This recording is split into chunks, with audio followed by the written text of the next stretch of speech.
Sometimes you want to take action that seems to line things up in a faster way. And of course, action is often inspired. But we want to help you to understand that if you will focus upon your basis of attraction by paying attention to the way you are feeling, that you will understand this concept of deliberate creation. And you will then be that deliberate creative genius who you intended to be as you came forth into this physical body and this magnificently balanced time-space reality.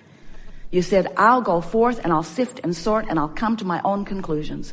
And when I come to a decision about what I think would be better, I will give that my undivided attention. I will no longer justify why I want that by pointing out how bad that is. And as I practice the thought of what I want, it will become such a vibrational habit for me. That's all a belief is. A belief is just a vibrational habit. It's a thought you keep thinking.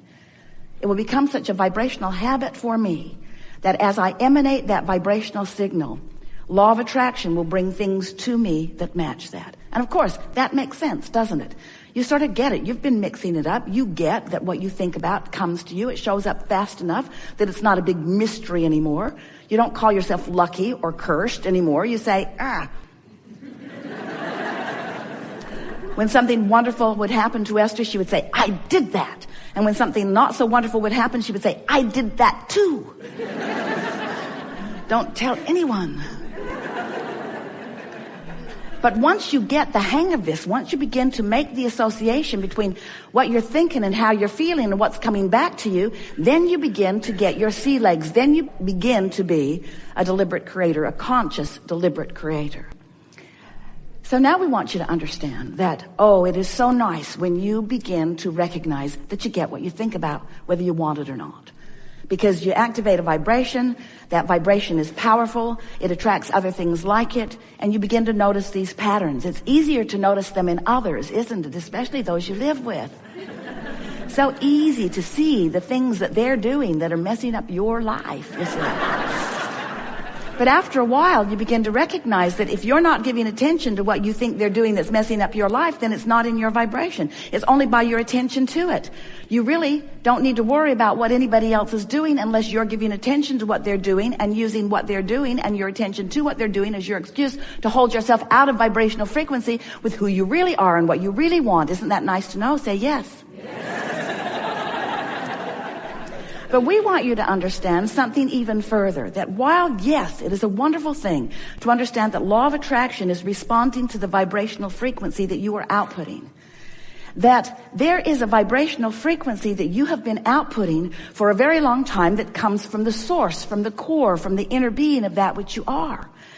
And when you get out of sync with that, you don't feel good. And when you get in sync with that, you feel wonderful. How can I be an observer of something unwanted and stay in alignment with who I really am and therefore of benefit to someone else? That's the biggest question of all, isn't it? How do I explore variety when something's up close to me and unwanted? How do I focus upon someone that I care about who's experiencing something that they don't want to experience and I don't want them to experience without my vibrational alignment with who I am taking a beating? And then you ask another question, and how can I give them the undivided attention that they seem to want and maybe even deserve? And we say, you can't have it both ways. You cannot give your attention to something unwanted and stay in vibrational alignment with what is wanted. And so whenever you're in a jam like that, your obvious, to us at least, remedy is to go as general as you can. Because the specifics that are up close to you are clearly depicting unwanted things. So you have to step back from it far enough that you can get a more general look at it. Maybe by projecting off into the future, by thinking in terms of the future getting better, things will get better. Because there's a difference between saying, as you look off into the future generally, things will get better, and looking at things specifically, things are not getting better, things are getting worse. So you have to decide what feels better to you, the stance that feels better to you. This really speaks to something that is so at the heart of why most people don't stay in their vortex more, why most people don't allow themselves vibrational alignment with all of their power. You feel a responsibility or a commitment to be there as an observer, to be there as a partner, to be there as a back rubber, to be there for someone who is not in the place that they want to be. And we want to say to you that you can't have it both ways. You cannot focus on unwanted and be a catalyst to anything that is wanted. And then you say, well, that doesn't square with all of the other things that are important to me, because I want to be a good partner and I want to be a good supporter. And we say, then you have to define for yourself, what is the support? What is the partnership? What do you really have to offer anyone? And we want to say to you that what you have to offer anyone is your attention from inside your vortex or from outside your vortex. That's really what you have to offer anyone. When you're offering behavior like the back rubs or even the words or the sympathy, you can offer it from inside your vortex or from outside your vortex. You can offer it from your core grid or from something that is not your core grid. And so what you've got to do is find a way to find a stance that will allow the path of least resistance to reveal itself to you in the most powerful and productive of ways. It's a hard thing, we acknowledge, to be in a situation where you're observing something unwanted and withdraw your attention from it. In fact, it doesn't feel very good to the other one. If you were to run away, or even if you were to try to change the subject, it does not feel good to the other one. So don't change the subject. Stay on the subject. Just stay on it in a more general way. It is our promise to you that as you get more general about it, in other words, things like, this too shall pass, or I know that you're going to work your way out of this, or I'm loving all of the time that we've been spending together, or there have been plenty of people have been where you're standing that have moved through it, and I believe that you will too. In other words, find your general statements that feel good to you, and don't allow yourself to be drawn in to the drama and the trauma. Yeah. And there probably will never be another situation that is as poignant for you, but it's really what we're talking about all day, every day, no matter what the subject is. You have the ability to focus, and you can tell by the way you feel how you're doing in that focus. It's a bit like, Jerry told the story so many times to Esther and to others because it was so meaningful to him. He was a lifeguard in his very early years. He lived in New Orleans during high school, and he was a lifeguard at Pontchartrain Beach. And he was instructed that there may be a time that you'll be out there in the water with someone who is thrashing about, and they will be impossible to subdue and to bring in. Their fear of the water may be such, their thrashing about may be such that you may have to let them drown, he was instructed. And he protested, then what's the point of being a lifeguard? And his instructor said, because if it's going on like that, you will drown too. And there will not be another opportunity for you to be of advantage to anyone. Now that sounds like harsh words, but it really is a bit what deliberate creation is about in this sense. Unless you are selfish enough to demand of yourself your personal alignment, then you have nothing to give another one. And you cannot find personal alignment ever, not one time ever, when you're looking right at something unwanted. So if you stand back and you realize, parents have said this for years, and it's what sort of soured you on this, is they get out the paddle and tell you it's for your own good.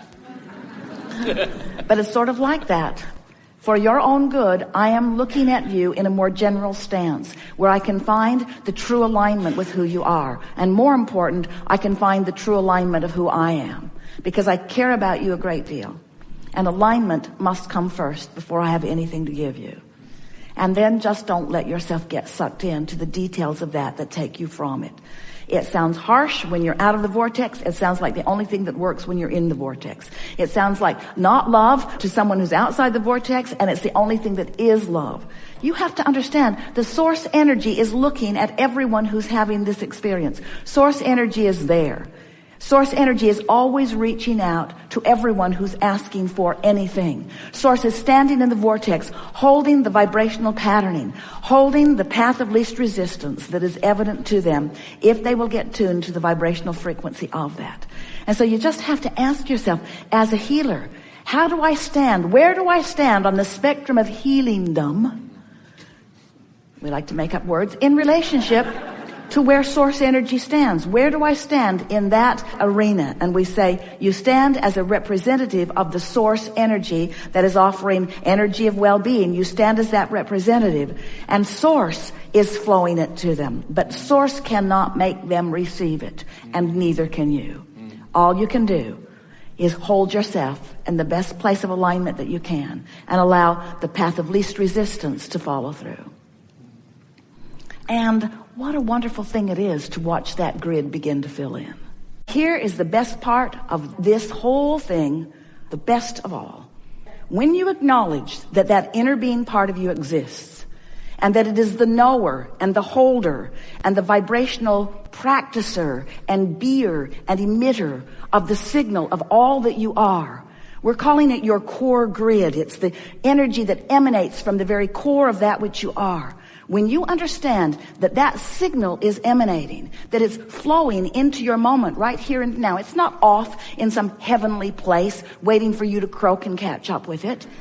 It's right here, out here on the leading edge. All that you are is focused out here on the leading edge with you, in your powerful now, where all that is new is happening.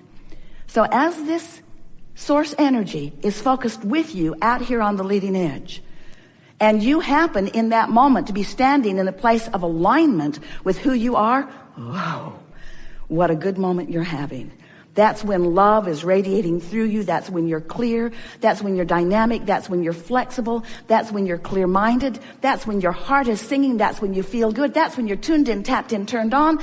That's when your jokes are funniest because your timing is exquisite. That's when you look the best and feel the best. That's when you are the best. That's when you're allowing all that you've become to be present right here, right now, having this conversation with whoever you're having this conversation. In other words, to be tuned to who you are and living in your powerful now. That's what you planned. And everything else is just off a tad. Now you have the ability to focus yourself out of sync with all that you are. Just get mad at someone. That'll do it in a hurry. You have the ability to focus yourself out of sync with who you are when you criticize, when you find fault, when you justify, when you defend, when you rationalize, when you explain why you want that because you don't want that. That's what gets you more than anything. And so often you say, but Abraham, you say I'm here to sift through contrast. Really? Is that why I'm here, to sift through contrast? And we say contrast is a natural byproduct of being in your world. You came to be this leading edge explorer of variety, knowing that from that focus you would come to your own personal conclusions. And when you decided to come into this body, you knew that those personal conclusions were important. So important that all that is would back you up when you come to one. So when someone's rude to you and you want them to be nicer, Source backs you up. And every time they're rude, you feel the discord. Or every time you think about them being rude, you feel the discord. Or every time you're rude back, even though they deserve it, you feel the discord. Because the source within you never goes there. The source within you always takes the bounce. Always knows that when you know what you don't want, you know what you do want. So source aligns with that. In fact, that's what the evolution of all species about, is the basis of this expanding universe, is the basis of everything that exists. Variety, which helps you to focus. We are here visiting with you because you ask us to come. You ask us to come, and our greatest value to you is we'll help you focus on what you want, but you have to do the work. As we're visiting here together today, we'll talk about who you are, And we will express from our perspective of who you really are, who you are, until you will begin to vibrate as you really are. You really will. You really are. So as you are vibrating in alliance, in allowance, in harmony with who you really are, when you have a thought that's crossways of it, you'll really know it. That's why we and many teachers encourage meditation. Because when you meditate, you quiet your mind. When you quiet your